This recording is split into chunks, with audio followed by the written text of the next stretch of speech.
Hello and welcome back everyone. Bihar DElEd का exam आज 27 अगस्त से शुरू हो चुका है। उसमें जो साइंस का पोर्शन होता है वो 20 क्वेश्चन का होता है। 20 क्वेश्चन मायने रखते हैं भाई। तो 20 क्वेश्चंस आज के इस वीडियो में हम लोग लेके आए हैं साइंस से, और ये बिहार डीएलएड एंट्रेंस एग्जाम के लिए बहुत ही इंपॉर्टेंट है। ठीक है, आज एग्जाम हुआ है, उसमें जिस तरीके के प्रश्न पूछे गए हैं तो उसी हिसाब से हम लोगों ने प्रश्न को सेट करा है और इस वीडियो में लेके आए हैं। तो इस वीडियो में 20 प्रश्न है, 20 में से आपका कितना सही जाएगा वो आंसर जरूर करके आइएगा और याद करने का भी प्रयास करिएगा अगर याद ना होगा तो। चलिए आगे बढ़ते हैं। पहले क्वेश्चन की तरफ। बाहरी कान क्या कहलाती है? जल्दी जल्दी करेंगे हम लोग। बाहरी कान को कर्णपटल कहते हैं। आप लोग आंसर मारिएगा फिर क्या आपको पता है तो। निम्नलिखित में से मिट्टी के कटाव का प्रमुख कारण क्या है? मिट्टी के कटाव का प्रमुख कारण होता है जल। जल जो है ना मिट्टी के कटाव का प्रमुख कारण है। आगे, पृथ्वी के वायुमंडल में नाइट्रोजन गैस की मात्रा कितनी है? पृथ्वी के वायुमंडल में नाइट्रोजन गैस की मात्रा है 0.0033। ठीक है, आगे बढ़ेंगे। चौथे क्वेश्चन। प्रथम पृथ्वी सम्मेलन कहाँ हुआ था? ये सबको पता होगा। प्रथम पृथ्वी सम्मेलन रियो डी जेनेरियो में हुआ था। अगला क्वेश्चन 5वें नंबर क्वेश्चन की तरफ बढ़ेंगे। सतलज जल विद्युत परियोजना भारत के किस राज्य या केंद्र शासित प्रदेश में है? बताओ।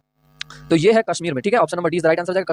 कश्मीर में है। आगे बढ़ेंगे। प्रतिरोध का सूत्र है। प्रतिरोध का सूत्र है R बराबर V बटे S, सॉरी L या सॉरी I है, सॉरी भाई मेरे I। ऑप्शन नंबर सी में है। आगे बढ़ जाएंगे। ठीक है, बोले में थोड़ा गलती हो जाता है क्योंकि जल्दीबाजी में एग्जाम बहुत नजदीक है, क्वेश्चन बहुत सारे हैं। इसके बाद फिर हमें सोशल साइंस और भी साइंस के बहुत सारे क्वेश्चन कराने हैं। मैं जल्दबाजी में क्वेश्चन लेके आ रहा हूं। स्विच लगाया जाता है, बताओ। स्विच लगाए जाते हैं कहां?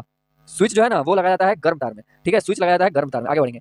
सरल सूक्ष्मदर्शी में किसका उपयोग किया जाता है? सरल सूक्ष्मदर्शी में किसका उपयोग किया जाता है? तो उत्तल लेंस का प्रयोग किया जाता है। ये ऑप्शन नंबर डी में है। आपको आंसर मार देना है, आपका सही हो जाएगा। आगे बढ़ेंगे। पौधे की नस्लों में सुधार करने का लक्ष्य जो है प्रदान करता है। पौधों की नस्लों में सुधार करने का लक्ष्य जो है प्रदान करता है। ये सभी जो है, ठीक है ना, उच्च फसल प्रजाति है। ये सारे ऑप्शन नंबर डी आपका राइट हो जाएगा। आगे बढ़ जाएंगे। 10 नंबर क्वेश्चन। निम्नलिखित में से कौन हाइड्रोक्सिल अम्ल है? हाइड्रोक्सिल अम्ल है, बताइए। तो ये है ऑप्शन नंबर डी में आपका H2S04 हो गया। आगे बढ़ेंगे 11वें नंबर। निम्नलिखित में से कौन प्रोपैनिक अम्ल है? निम्नलिखित में से कौन प्रोपैनिक अम्ल है? ऑप्शन नंबर बी आपका सही आंसर हो जाएगा। इसका प्रोपैनिक अम्ल ऑप्शन नंबर बी में है। ठीक है, आगे बढ़ जाएंगे। मिट्टी का घर गर्मियों में ठंडा तथा जाड़ों के मौसम में गर्म हो जाता है क्योंकि मिट्टी उष्मा का क्या है?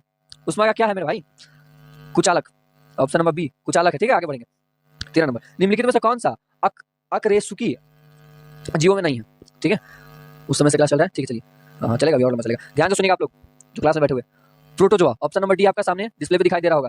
प्रोटोजोआ यूट्यूब वाले के लिए तो ठीक है, ये वीडियो रिकॉर्ड हो रहा है ना। जिन कोशिकाओं में गुणसूत्र के 2 से अधिक पूर्ण सेट होते हैं कहलाते हैं? बताइए, आप लोग बताइए। सी बहुगुणित ऑप्शन नंबर सी। आगे बढ़ेंगे। 14 नंबर।